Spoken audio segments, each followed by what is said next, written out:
PNA کا movement ہو یا یہ جو سلیکٹڈ تماشا ہمارے سامنے 2011 سے کھڑا کیا گیا ہے، جب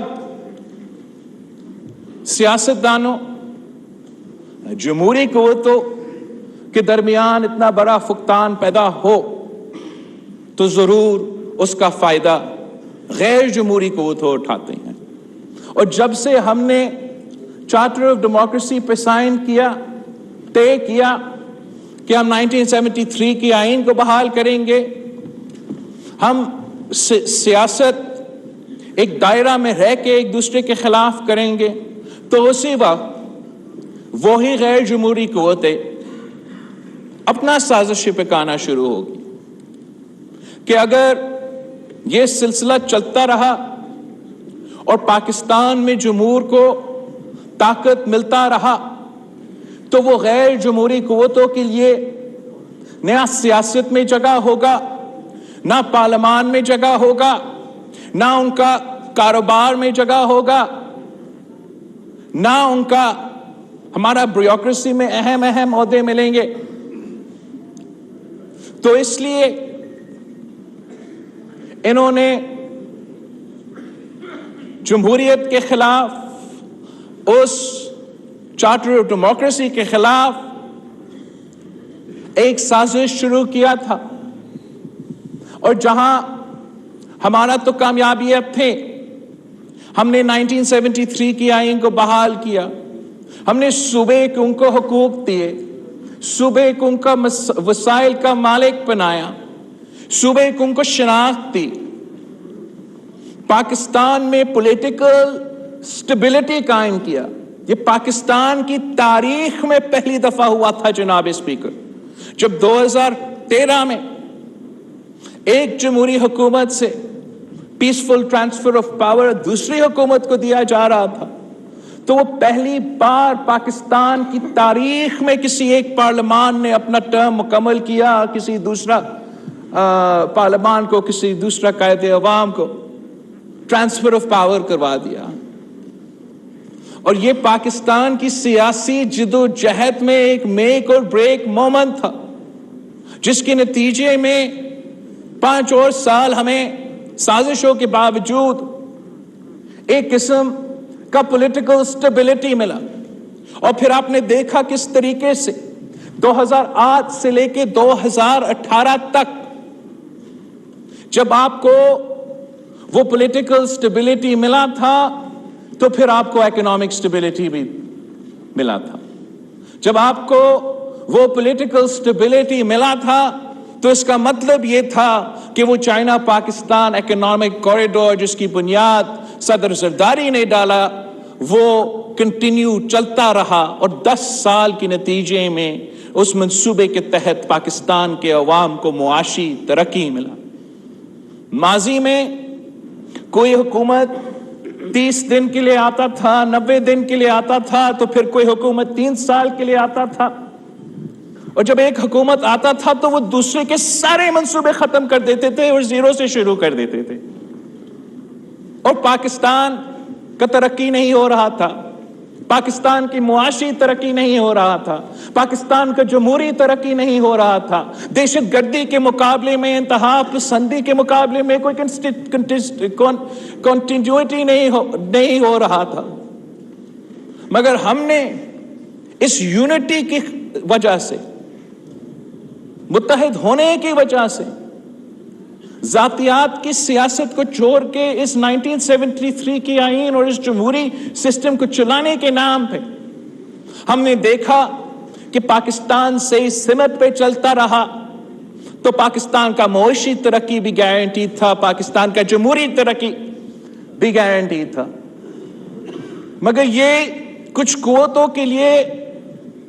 بڑا تکلیف دہ تھا۔ جیسے ہم نے 30 سال جمہوریت کے لیے جد و جہد کیا، تو ویسے ہی کچھ قوتیں ایسے ہیں جو 30 سال جمہوریت کے خلاف سازشیں پکار رہے تھے، اور وہی قوتوں کے لیے یہ برداشت سے باہر تھا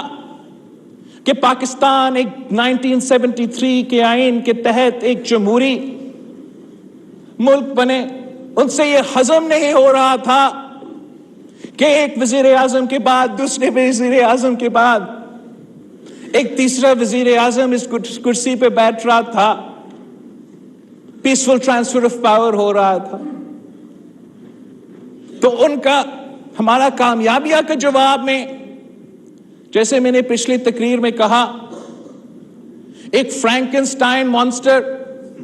ہم پہ مسلط کیا گیا، ایک سلیکٹڈ راج اس ملک میں قائم کیا گیا، اور اس کا مقصد صرف یہ نہیں تھا کہ ایک کٹ پتلی کو اس کرسی پہ بٹھانا تھا، اس کا مقصد یہ تھا کہ جو بھی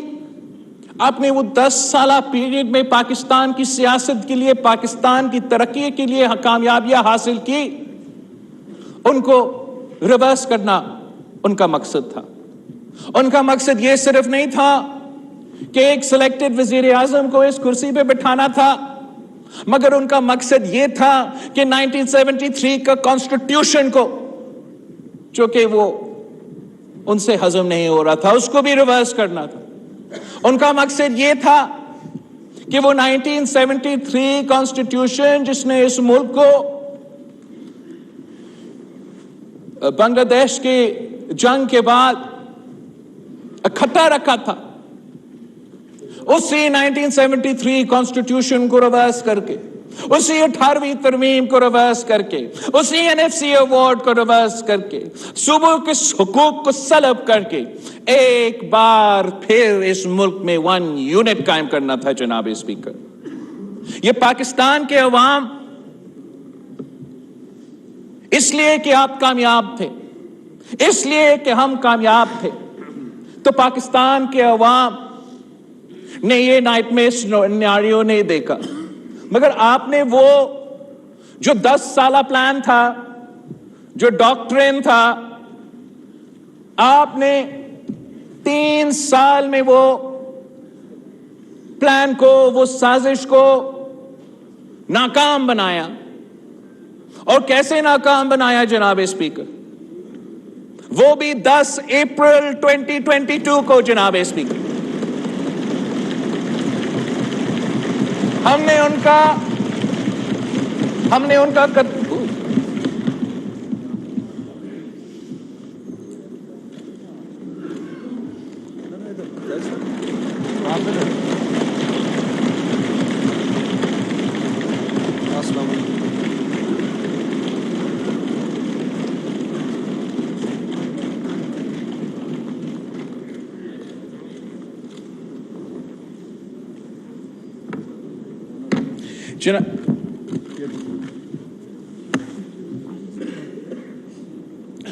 تو آپ نے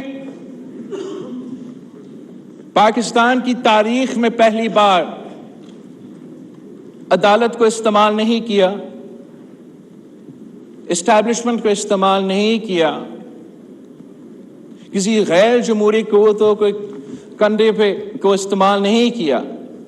اپنے تاریخ کے پہلی بار جمہوری ہتھیار استعمال کر کے، عدم اعتماد کا ہتھیار استعمال کر کے اس سلیکٹڈ کو، اس نالائق کو، اس مسلط کیا گیا وزیر اعظم کو گھر بھیج دیا۔ اور پاکستان میں جو بحران اس سلیکٹڈ وزیر اعظم نے شروع کیا، چاہے وہ ہمارا معاشی بحران ہو، چاہے وہ ہمارا سیکیورٹی بحران ہو، چاہے وہ ہمارا آئینی اور جمہوری بحران ہو، اس ملک کے تمام سیاسی جماعتیں نے مل کے اس حکومت کا ذمہ داری سونپی ہے تاکہ ہمارا سیاسی نظریہ اپنی جگہ، ہمارا اپنے منشور اپنی جگہ، کہ ہم یونٹی کے ساتھ اس ملک کے مسائل کا حل نکال سکیں، اس ملک کے عوام کو ریلیف دلوا سکیں۔ مگر جہاں ہمارا محنت جاری رہا، وہ سازشیں بھی چلتے رہے ہیں جناب اسپیکر،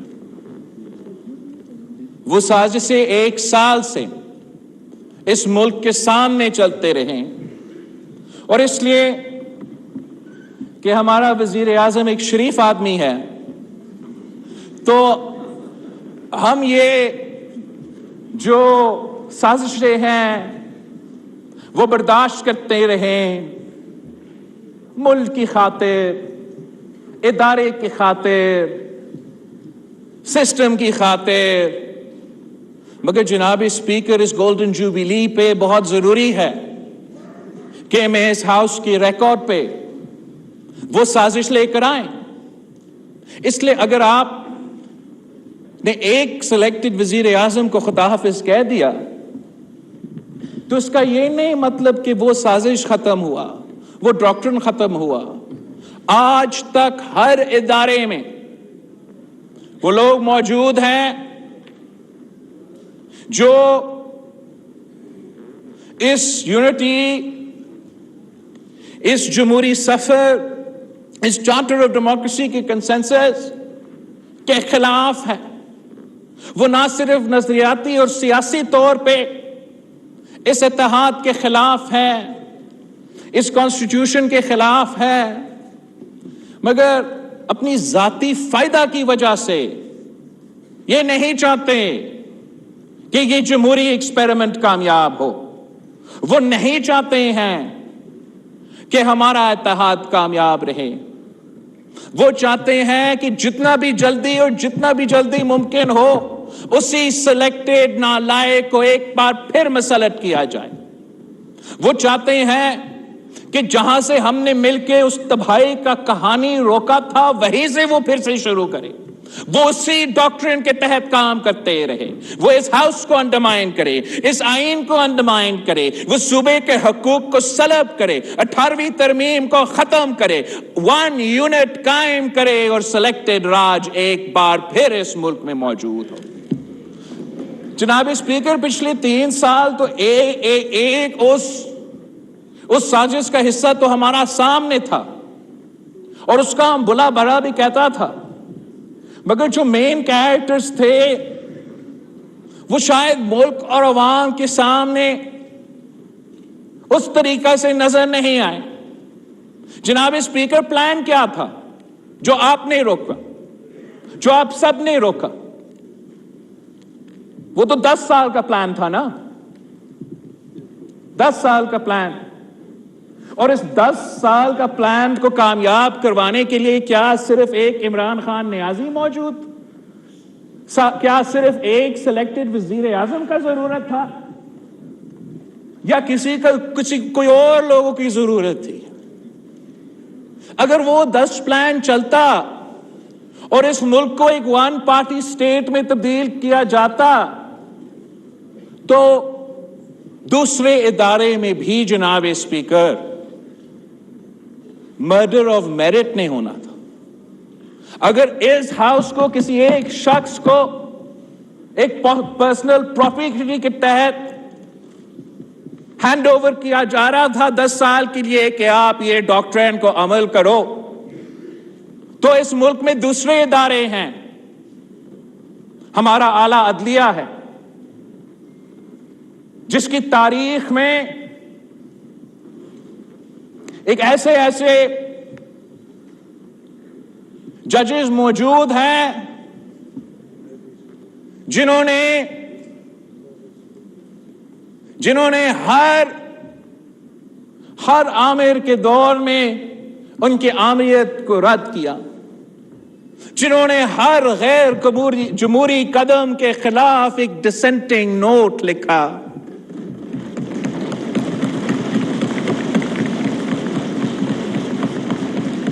یہ وہی ججز تھے جنہوں نے قائد عوام شہید ذوالفقار علی بھٹو کو سزائے موت دلوانے سے انکار کیا۔ یہ وہی ججز تھے جنہوں نے مشرف کو سلوٹ کرنے سے انکار کیا۔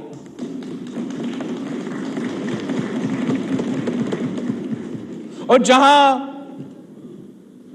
جہاں ایسے بہادر اور غیرت مند ججز ہمارے تاریخ میں ہمیشہ موجود رہے ہیں، افسوس کے ساتھ ایسے بھی ججز ہمارے اعلیٰ عدلیہ میں ٹائم گزارا ہے جو کہ اس آئین جس آئین کا انہوں نے دفاع کرنا تھا، اس آئین کا انہوں نے تحفظ نہیں کیا، جنہوں نے ہر آمر کے ساتھ دیا، ہر وزیر اعظم کے خلاف فیصلہ سنایا۔ اور جناب اسپیکر، اگر اس ہاؤس کو اس ڈاکٹرن کے تحت کسی ایک آدمی کو دلوانا تھا تو ہمارا جو سپریم کورٹ ہے وہاں بھی کچھ ایسا کوئی سازش پک رہا تھا، وہاں بھی and I hope کہ یہ ایک کلیئر تو کرائے ہوگا، وہاں بھی ایک سازش ہے، اس وقت بڑا زور و شور سے چل رہا تھا کہ کسی نہ کسی طریقے سے اگر کوئی ایسا جج موجود ہو ہمارا اعلیٰ عدلیہ میں جو آئین کے ساتھ دیں گے، 1973 کے آئین کے ساتھ دیں گے، اپنے کام کریں گے۔ اگر ایسا کوئی جج موجود ہے تو ایک سازش تھا کہ اس کو نکالنا تھا جناب اسپیکر۔ ایک وزیر اعظم کو 10 سال چلانا تھا تو کچھ جسٹسز کو بھی ایکسٹینشن دلوانا تھا تاکہ جب آپ کا 10 سال کا ڈاکٹرن چلتا رہا تو ان کو ایک ربر سٹیمپ ملتے رہے، اور وہ لوگ جو اس سازش میں شریک تھے وہ آج بھی ہمارا اعلیٰ عدلیہ میں بیٹھے ہیں، آج بھی ہمارا اعلیٰ عدلیہ میں موجود ہیں۔ اور جناب اسپیکر، آپ کا کوششوں کی وجہ سے، ایک عدم اعتماد کی وجہ سے، جہاں ایک سلیکٹڈ وزیر اعظم کا پلان کو، سازش کو آپ نے ناکام کروایا، آپ نے وہ سازش بھی ناکام کروایا، ورنہ آج تک وہ کام نے تو ہونا تھا۔ میں نے تو ایک یہ پارلیمان کا ایک اس ادارہ کا آپ کو بتایا ہے، ایک ہمارا دوسرا آنریبل ادارہ کے بارے میں بتایا ہے، اور ایک اور جگہ ہے جو ادارہ نہیں ہے مگر اس کو ادارہ کہا جاتا ہے، جو ہمارا آنریبل منسٹر ڈیفنس نظر ہی نہیں آتا لیکن ادھر ضرور موجود ہوگا۔ آنریبل منسٹر ڈیفنس خواجہ آصف صاحب کے نیچے یہ ادارہ آتا ہے، اور یہاں بھی ایک سازش تھا جہاں مرڈر آف میرٹ ہونا تھا، اور میرٹ کو مرڈر کرتے ہوئے کسی کو اس ادارہ پہ بھی اپنے 10 سال پہ مسلط کرنا تھا، تو یہاں ایک سلیکٹڈ وزیر اعظم ہوتا، وہاں ایک سلیکٹڈ چیف جسٹس ہوتا، دوسرا ایک سلیکٹڈ چیف عوامی سٹاف ہوتا، اور پاکستان میں سلیکٹڈ مارشل لا قائم ہوتا۔ دنیا کو بتاتے کہ ہم جمہور ہیں، ہم جمہوریت ہے، ہم آئینی ملک ہے، لیکن اصل مکمکا یہ تھا،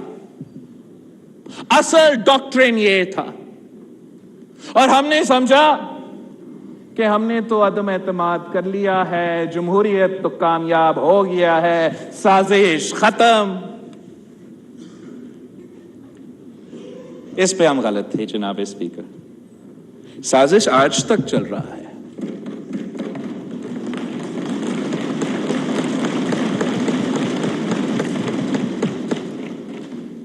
سازش یہ ہے کہ اسی 1 یونٹ کو قائم کرنا ہے. سازش یہ ہے کہ ہمارا NFC ایوارڈ کو ختم کرنا ہے. سازش یہ ہے کہ یہ جو آئین اس کو پھاڑنا ہے اور اسی ڈاکٹرن کو ایک بار پھر اس ملک پہ مسلط کرنا ہے.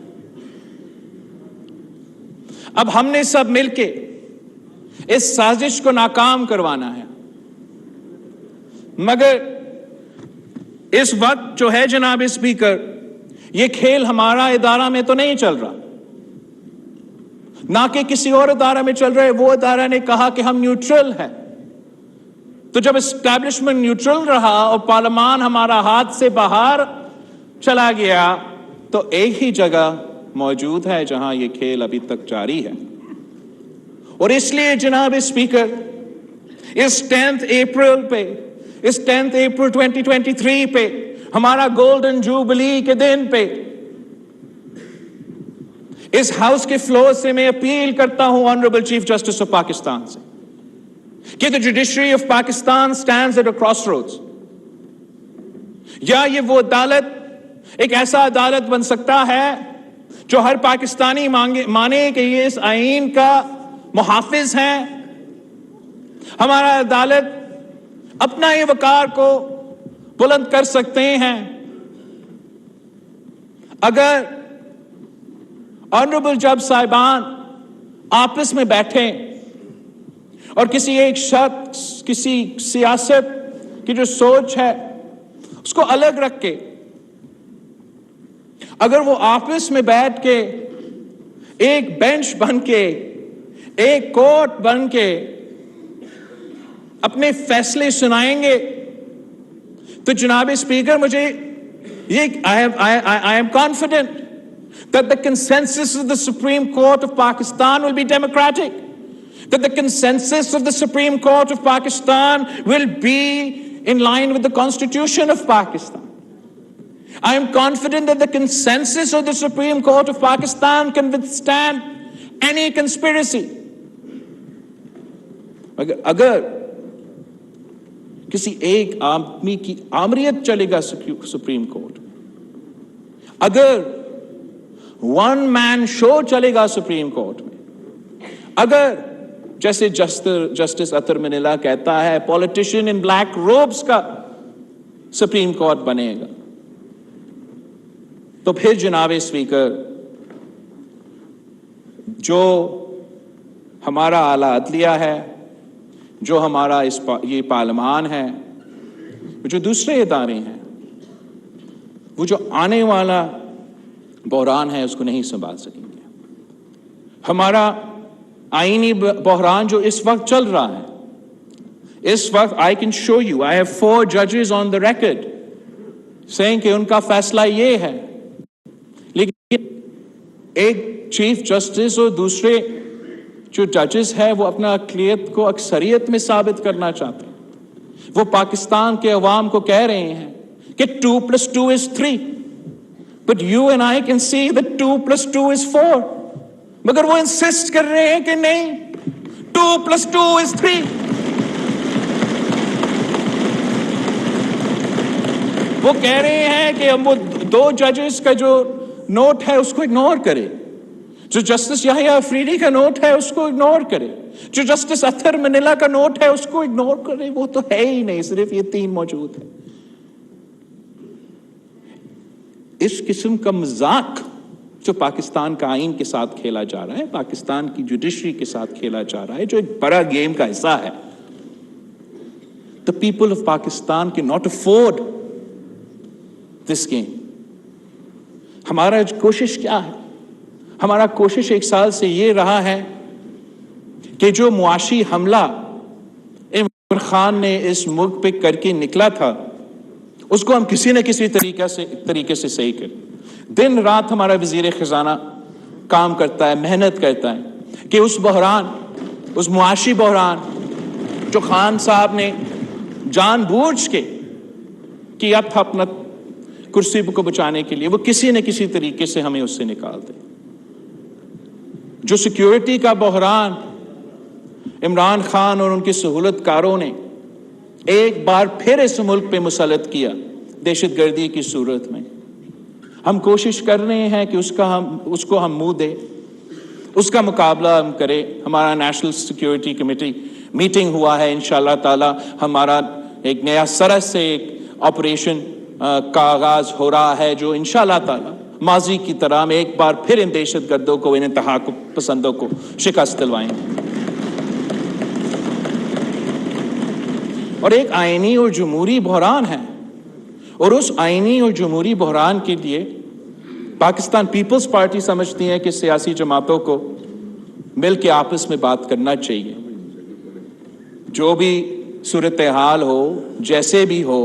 اگر آپ بات چیت کے لیے دروازہ بند کرتے ہو تو پھر وہ کوئی مسئلہ کا حل نہیں ہوتا. ہم نے ماضی میں بھی دیکھا ہے کہ جب بھی سیاستدان کے لیے مشکل رہا ہے کہ وہ آپس میں بات چیت کرے، وہ آپس میں کوئی کنسنسس بنائے، تو ضرور کوئی تھرڈ فورس آ کے اس صورتحال کا فائدہ اپنے لیے لیتے ہیں، کسی اور کے لیے نہیں. مگر اس آئینی بحران سے نکلنے کے لیے اگر سیاستدانوں پہ بھی ایک ذمہ داری ہے تو اعلیٰ عدلیہ پہ بھی ایک ذمہ داری ہے کہ وہ اپنا عدلیہ کو بچا دیں، وہ اپنا جوڈیشری کو بچا دیں. ہم نے تو اپنا ادارہ کو سنبھالنا ہے، مگر ان کو اپنا ادارہ کو سنبھالنا پڑے گا. اگر ہر ایک member of the supreme court کو وہ عزت نہیں ملے، اگر ون مین شو چلتا رہے گا تو ہم جتنا بھی محنت کریں ہم اپنے آپ کو اس بحران سے، آئینی بحران سے، جمہوری بحران سے نہیں نکال سکیں گے. اور جناب اسپیکر، یہ طاقتور طبقوں کا لڑائی ہے، یہ سیاستدانوں کے لڑائی ہے، یہ اشرافیہ کا لڑائی ہے. پاکستان کے عوام کے اوپر جو مشکل وقت گزر رہا ہے اس وقت، اس سے کوئی تعلق نہیں ہے کہ جوڈیشری 3-4 ہے یا 3-2 ہے. ان کا کوئی دلچسپی نہیں ہے کہ اس کرسی پہ کون بیٹھا ہے. اس وقت جو معاشی صورتحال سے ہم گزر رہے ہیں، وہ پاکستان کی تاریخ میں ہم نے یہ مشکلات نہیں دیکھی ہیں. جو بوجھ اس وقت عام آدمی اٹھا رہا ہے کہ بجلی کے بل میں، کھانے پینے کی اشیاء کے بل میں، وہ آپ کے سامنے ہے جناب اسپیکر. مہنگائی، غربت، بے روزگاری تاریخی سطح پہ پہنچ چکا ہے. پاکستان کا عام شہری کو یہ سوچنا ہے کہ where will they get the next meal. اور پاکستان کے عوام کا دلچسپی اس عوام سے یا کسی اور ادارے سے اٹھ چکا ہے. اس لیے ان کو یہ محسوس ہو رہا ہے کہ اس طاقت کی لڑائی میں ہمارے مسئلے تو موجود نہیں ہیں. پاکستان کا عام شہری جن کے لیے اس وقت زندگی گزارنا مشکل ہو چکا ہے، بچے اپنے بزرگوں کا خیال نہیں رکھ سکتے، میڈیکل بل سے ڈرتے ہیں، والدین اپنے بچے کی تعلیم پورا نہیں کر سکتے ہیں، وہ پریشان ہوتے ہیں جب سوچتے ہیں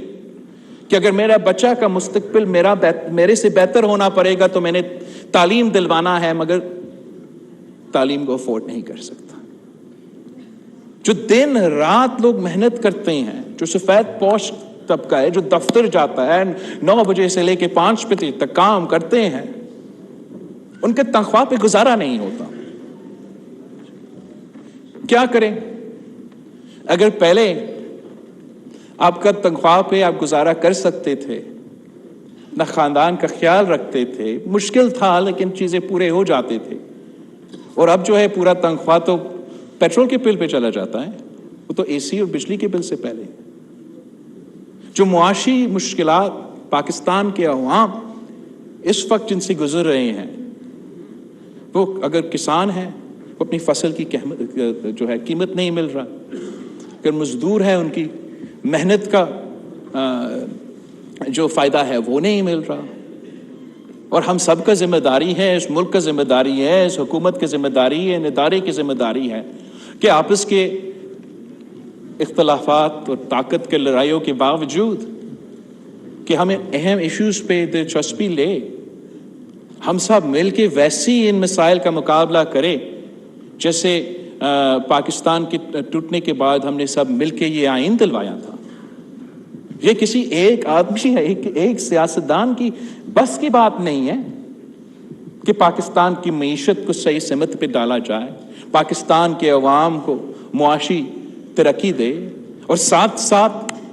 یہ دہشت گردی اور انتہا پسندی کا بھی مقابلہ کرے، جو بیرون ملک جو انٹرنیشنل جیو پالیٹکس چل رہا ہے اس کو بھی سنبھالا جائے۔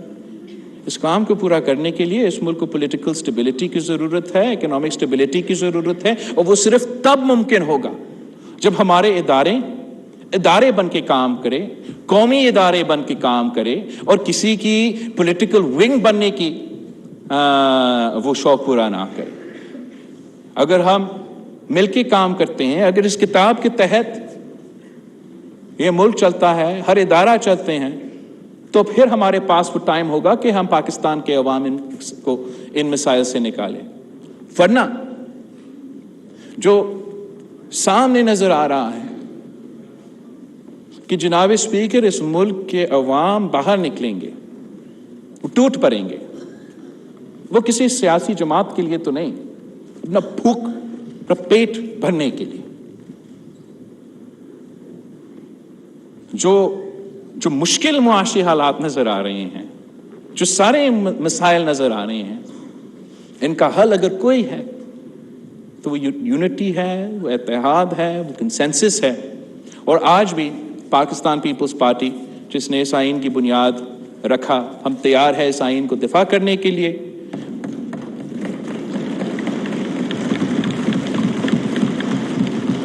اور دفاع کرنے کے لیے جناب اسپیکر ہر ادارہ کو اپنا دائرہ میں رہ کے کام کرنا پڑے گا۔ میں جانتا ہوں کہ پاکستان کے عوام نے ماضی میں بھی سارے مسائل کا مقابلہ کر کے جیت چکے ہیں، اور آج بھی جو موجودہ مسائل ہیں ہم ان کا بھی مقابلہ کر کے انشاءاللہ تعالی جمہوریت کا وکٹری ہوگا، آئین کا وکٹری ہوگا، اور پچھلے 100 ایئرز بعد جو ہے ہم اپنا 1973 کا کانسٹیٹیوشن کا یوم تاسیس مناتے رہیں گے۔ تھینک یو جناب اسپیکر۔ شکریہ جناب بلاول بھٹو زرداری صاحب۔